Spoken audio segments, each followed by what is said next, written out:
D'abord, est-ce que je filme? J'en sais rien. Je ne sais pas si je filme. Je dirais pourquoi je fais des films. En tout cas, je pourrais répondre à la question de pourquoi je fais des films, peut-être. Ou au cas par cas, à chaque fois, pourquoi je fais ce film-là. Le film que je fais.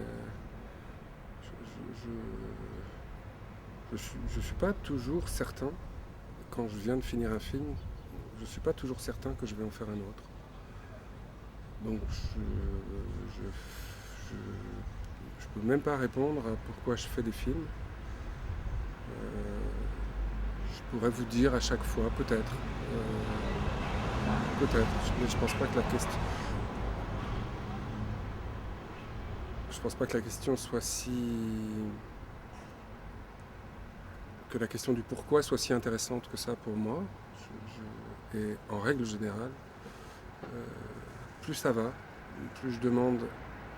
Enfin, plus je me sens à l'aise à répondre au comment qu'au pourquoi.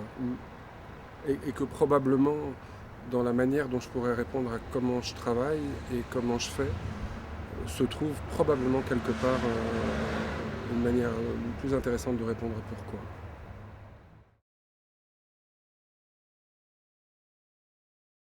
Il y a des films et des cinéastes qui m'ont donné envie de faire des films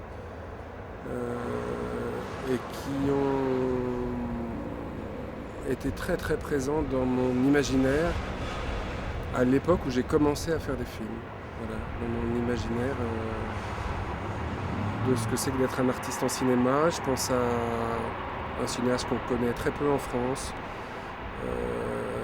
qui est peut-être une des traits. Encore une fois, je ne parle pas de cinéastes que j'ai découverts avant d'avoir envie de faire moi-même des films, mais des cinéastes qui m'ont habité, qui m'ont travaillé au moment où j'ai commencé à penser et à croire que j'allais faire des films, que j'allais faire du cinéma.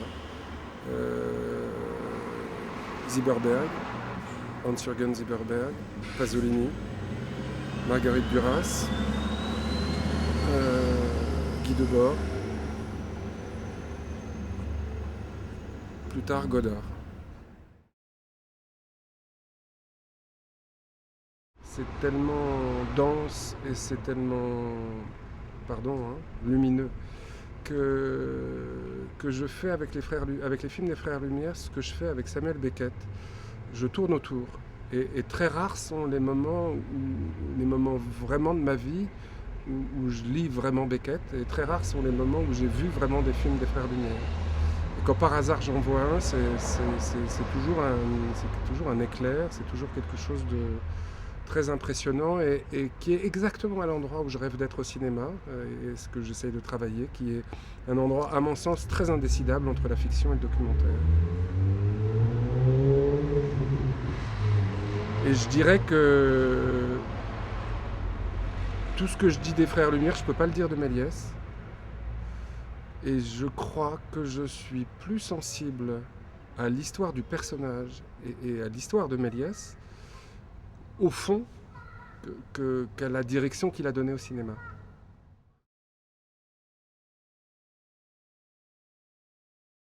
Oui, c'était le meilleur premier jour de toute ma vie.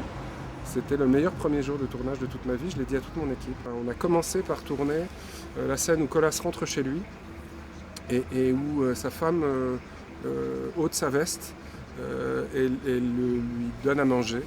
Et il sort le cadeau qu'il lui offre. Il lui offre une robe de retour de voyage. C'est le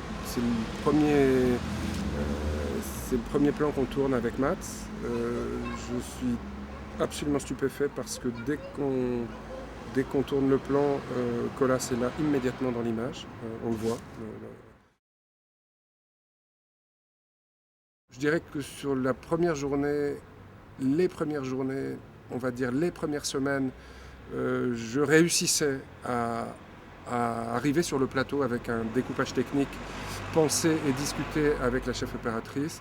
Et plus on s'est enfoncé dans le film, et moins j'ai eu le temps de faire ce travail de préparation, et au fond, plus on a improvisé. Mais aussi, on a trouvé la langue du film, je dirais, dans la première semaine, et au fond, on n'avait pas forcément toujours besoin de coucher sur le papier ensemble ce qu'on allait faire. Ce qu'on trouve très vite, c'est les désirs de hauteur de caméra, par exemple.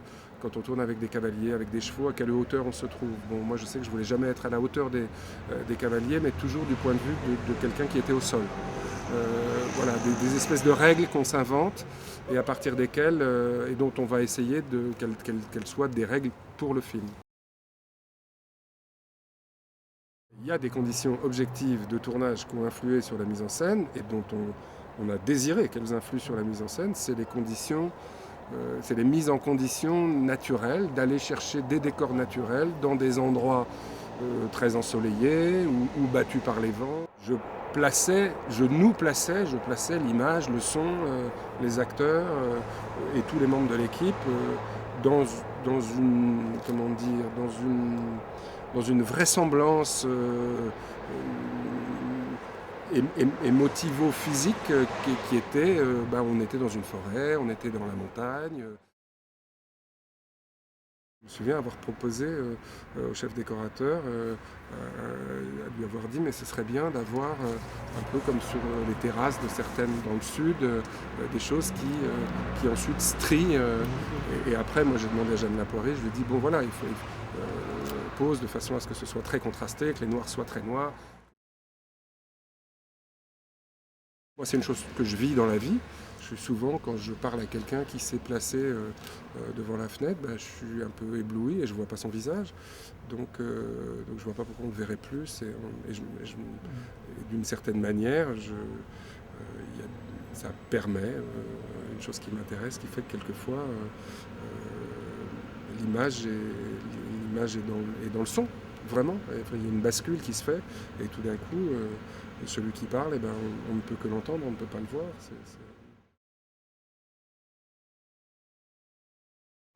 Il y a une base qui était là, et elle est étoffée, enrichie et fortement mise en avant par le mixage. Beaucoup plus fortement. Je n'ai pas mixé ce film avec le mixeur habituel parce que avec lequel je travaille, qui est Jean-Pierre Laforce, qui est un très grand mixeur. J'ai pas pu faire ce film avec lui. On a eu un problème de date, il avait un problème de disponibilité, ou moi j'avais un problème de disponibilité par rapport à ces dates. Et du coup j'ai travaillé avec quelqu'un d'autre qui m'a recommandé, qui est Mélissa Petitjean. Il m'a dit Arnaud, je ne crois pas avoir jamais vu au cinéma un film où les ambiances sont à un tel niveau. Voilà. Je crois même qu'il était choqué un peu. On était très inquiets de comment on va filmer des gens qui marchent à cheval. Et le track montant, je me revois très bien. On est descendu en voiture de Paris jusqu'au lieu de tournage, enfin de préparation. Et je nous revois, on a revu, on s'est mis derrière avec Jeanne Lapoirie et on a revu ensemble les 7 samouraïs. Et je savais qu'il y avait un truc à chercher dans les 7 samouraïs, qui est un film que je connais bien. Et on a été très frappé par l'emploi du panoramique. Et on s'est dit, mais bon, d'abord moi le panoramique horizontal, c'est une figure que j'aime énormément, que je trouve extrêmement riche et qui ressemble à quelque chose de ma vie de tous les jours. Moi, je n'arrête pas de... Je fais des panneaux tout le temps, moi, dans ma vie. Au moins autant que des travelling. Plus que des travelling, d'ailleurs. Et puis, il y avait probablement, pour moi... Chez moi, le travelling, il est lié à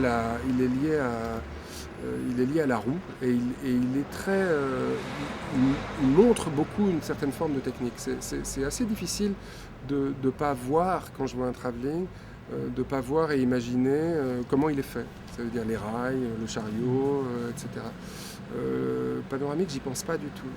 Et je pense que dans l'inquiétude que j'avais, que le spectateur se sente au présent du temps passé, du temps de la Renaissance que le film représente, plus la technique cinématographique se faisait discrète, plus je pense qu'on pouvait se sentir au présent de la Renaissance dans le film.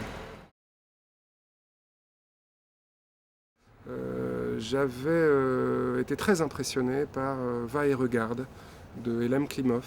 Et ce plan, je l'ai un peu emprunté à la fin du film, au moment où on voit que le jeune homme rejoint l'armée des résistants russes qui va combattre contre l'avancée de l'armée allemande, et où on voit ces enfilades dans la forêt de pauvres gens qui rejoignent des soldats j'avais cherché à ma manière. Alors là c'est différent parce que c'est encore une fois c'est je crois un steadicam dans le film de... Oui, c'est certainement un steadicam ou une caméra portée tout simplement dans le film de Klimov, et pareil, dans une espèce de réserve technique, une espèce de retenue, de sobriété technique que je désirais, j'ai trouvé, moi, plus intéressant de faire un plan fixe avec effectivement une adaptation du regard juste et faire que les gens, que cette longue file, en fait, ce plan sert à montrer que l'armée augmente. Voilà, la troupe de Colas augmente dans une espèce de file indienne qui n'en finit pas. Et pour une raison très simple, je n'avais qu'un nombre restreint de figurants, parce que voilà, pour des raisons économiques. Donc pour vraiment en profiter, je les ai fait marcher en file indienne, quasiment, l'un après l'autre, dans un endroit de forêt où on pouvait imaginer que c'était difficile de passer en étant nombreux de front. Et du coup, ça permet à pas trop de frais de donner la sensation d'un nombre infini et d'un ruban d'hommes qui n'en finit pas de circuler devant notre regard. C'est ma première expérience en HD, et on a travaillé exactement pareil que quand on travaillait en 35 mm, je dirais avec une mauvaise conscience en moins, qui était qu'il y avait toujours un petit fond d'inquiétude quand je tournais en 35 et que je bouffais beaucoup de pellicules, que je dépensais beaucoup de pellicules. Il y avait 70 heures de rush, ce qui est déjà à traiter, à travailler, à regarder attentivement, à choisir. 70 heures de rush, c'est parfois...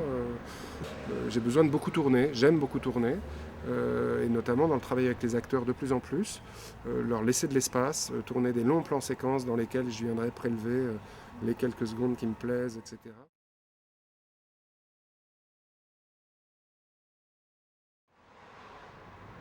Il y a 10 ans ou il y a 5 ans, je vous aurais dit, l'étape que je préfère, c'est la post-production, parce que c'est l'étape sur laquelle j'ai le plus de prise et pour laquelle j'ai l'impression que dans ma solitude de travail, j'arrive à faire exactement ce que je veux. J'arrive à amener le film en images et en son exactement vers la sensation et l'émotion que je veux produire sur le spectateur. Je dirais que maintenant, c'est plus le cas. Je pense que maintenant, l'étape que je préfère, c'est le tournage. Pour des raisons différentes, mais au moins à hauteur égale avec toute la post-production. Je dirais l'ensemble de la post-production, c'est-à-dire montage et peut-être maintenant, à cause de ma lenteur dans cette opération, je crois que l'étape que j'aime le moins, probablement, en tout cas c'est l'écriture.